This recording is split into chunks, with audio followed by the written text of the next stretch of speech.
Story time about how I tricked my ex into paying for all of my plastic surgery. Disclaimer, this is not my story time. I repeat, this is not my story time. It was sent to me on Instagram. A little backstory. I met my ex at the gym. He was actually my personal trainer. He was in really good shape while I was definitely out of shape and pudgy. He motivated me to work out and lose weight. I quickly realized I had a major crush on him. So after a full year of training, I had lost about 30 pounds. I felt really good about myself. So I mustered up the courage to tell him that I had a crush on him. But unfortunately, he told me that he never dated clients. Then he said that we still had a lot of work to do on my body anyway. It was a punch to the gut. I decided I needed to get a new trainer because of what he said and because obviously I had a crush on him. Well, it just so happens that I landed in my dream job. I started making a lot of money. He followed me on Instagram and he started noticing it. I moved into a better apartment and I got a new car. I also got lip filler and cheek filler. That's when he calls me up and asks me on a date. I said yes right away. You'll never guess what happened next. Part 2 is up. Once he saw I had money, he asked me out on a date. I had been crushing on him for more than a year, so I said yes. Disclaimer, this is not my story time. It was sent to me on Instagram. We set up a date and it went really well. He paid for dinner and congratulated me on all my success. After that, we started hanging out almost every single weekend, and about a month later, he asked me to be his girlfriend, and I was so happy. I had my dream job, I lost weight, I looked damn good, and I got the perfect boyfriend too. But this is when he got toxic. He would start to criticize little things about my body. For example, I had a little bit of fat on my stomach, and he would point that out. Or he would point out that my boobs weren't that big. And like I said in part 1, he was a trainer, so he had abs. It made me feel self-conscious, so I never got undressed in front of him. Then one day he suggested I go to a plastic surgeon. He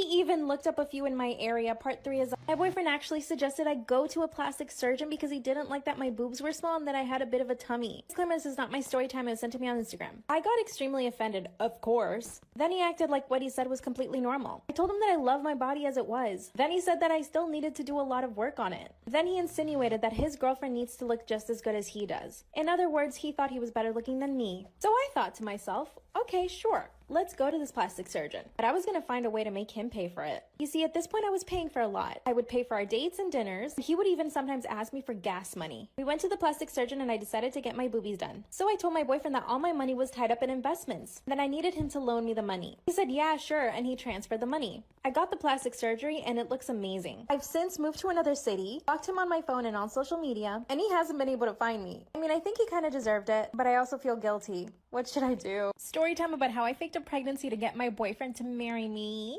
Disclaimer, this is not my story time. It was sent to me on Instagram. Okay, this is super embarrassing and I did get in trouble for this, so strap in. He's now my ex because of course he dumped my ass. He and I met in college and we were totally in love. Like, we spent every single day together and we moved in together really fast. We even stopped going to parties just to be together. About 3 years into the relationship, I told him that I definitely wanted to get married. He told me that he just wasn't ready. Then everything got really bad. He became really cold towards me. When I confronted him about it, he was honest and he told me that he just didn't love me anymore. Then he moved out and literally cut me out of his life. Even his parents told me to leave him alone. So there's a pregnant girl working at the coffee shop I usually go to. I paid her $600 to pee on a pregnancy stick. I knew this was the only way I was going to get him to marry me. I show up to my boyfriend's house, but guess who's there? He's with his ex-girlfriend sitting on the couch watching a movie. That's when I willed myself to cry and I show him the pregnancy test. Part 2 is up. So I show my ex the fake pregnancy test so that he can marry me. Disclaimer, this is not my story time. It was sent to me on Instagram. Mind you, his ex is sitting on the couch waiting for him to come back so that they can finish watching their stupid movie. And when he saw that the test was positive, he started to cry.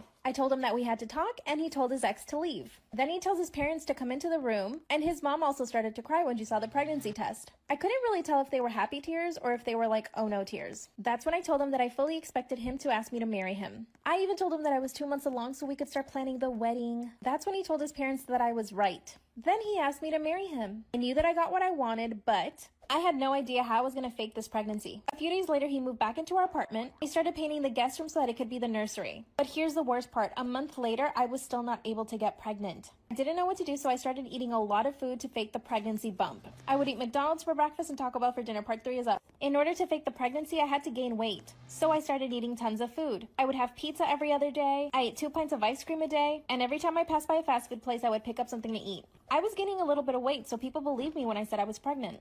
Finally, the wedding came around. I was so relieved once we were married because I knew I had to eventually go to the doctor. And I had decided that once the doctor said that I wasn't pregnant, I would put on a show and pretend that I just lost the baby. Well, when it finally happened, my husband straight up asked me if I made it all up. And I told him yes. It literally took him 1 hour to move out of the apartment. He went straight to get a restraining order, and my parents sent me to a psychiatrist. But you see, we're still married. He hasn't filed for divorce, so I think I should reach out to him. I know he and I will end up together. What do you guys think? Story time about how I caught my husband with his best friend in bed. who, by the way, is a guy. Disclaimer, this is not my story time. It was sent to me on Instagram. I knew that my husband was bi before we got married, and it never bothered me. In fact, that's how we met. A few years ago, I was dating this guy, and we had an open relationship, and he would tell me about this other guy that he was hooking up with. Well, he introduced me to his male friend, and we actually ended up hooking up. A few months later, we became boyfriend and girlfriend, and a few years later, we got married. So I always knew my husband was bi. Here's when his best friend comes into the picture. Let's call him Kenny. Kenny's been best friends with my husband for over 7 years. They've known each other longer than I've known my husband. But get this, Kenny is also married. Kenny would sometimes sleep over our house when it was really late. A few weeks ago, he slept over. I went to bed, but at 4 in the morning, I wake up and my husband is not in bed. So I go looking for him and I hear a noise coming from the guest bedroom. I walk in and see that my husband is tied to the bed. Guess what they were doing? Part 2 is up. I see my husband is tied to the bed and his best friend Kenny is doing things to him. Disclaimer, this is not my story time. It was sent to me on Instagram. I was so shocked I ran to the toilet and vomited. Kenny went straight to put on his clothes, but my husband was still tied to the damn bed. Before Kenny could start untying him, I straight up started punching my husband in the face, the chest, the neck. I felt uncontrollable rage for the first time. This whole time that I thought they were just best friends, my husband and his male best friend Kenny are hooking up behind my back. Here's when I really started to lose control. Kenny tried to pull me off of my husband, so I noticed that they had a bunch of candles lit. So I grabbed 2 candles and threw them straight at Kenny's head. One of them missed, but the other one got him. So Kenny grabbed his phone and started calling 911. Mind you, my husband is still tied to the bed at this point. Then I grabbed another candle and poured all the hot wax on top of my husband's you-know-what. Part 3 is up. My husband is tied to the bed, so I grabbed the candle and poured all the hot wax on his you-know-what. Disclaimer, this is not my story time. It was sent to me on Instagram. Kenny has already called the police at this point and they are on their way. I'm still in blind rage and my husband is still tied to the bed. That's when Kenny grabs me by the hair, takes me to the bathroom and throws me into the tub. I landed on my arm and actually broke it. He goes to untie my husband and that's when the police knock on the door. Well, guess what? They arrested me for assaulting my husband. I sat in a jail cell for 6 hours before my husband came to bail me out. Of course, he apologized and said he would drop the charges. Apparently, Kenny asked his wife for a divorce and is demanding that my husband and I get divorced because he wants to be with my husband. My husband basically said that he doesn't know who to choose, me or him. I really do love my husband. What do I do? What it's like to be an actress in LA Part 2. This is a disturbing one, so please hold on. It is 2016. I had made quite a bit of money that year. I booked a Google commercial, Wells Fargo, Best Buy commercial. I was making money. I decided to go to Urban Outfitters, try on some dresses, treat myself. And I noticed this guy keeps staring at me as I'm shopping. And when a guy stares at you when you're shopping, you know that's not cool. My God, just chill, bro.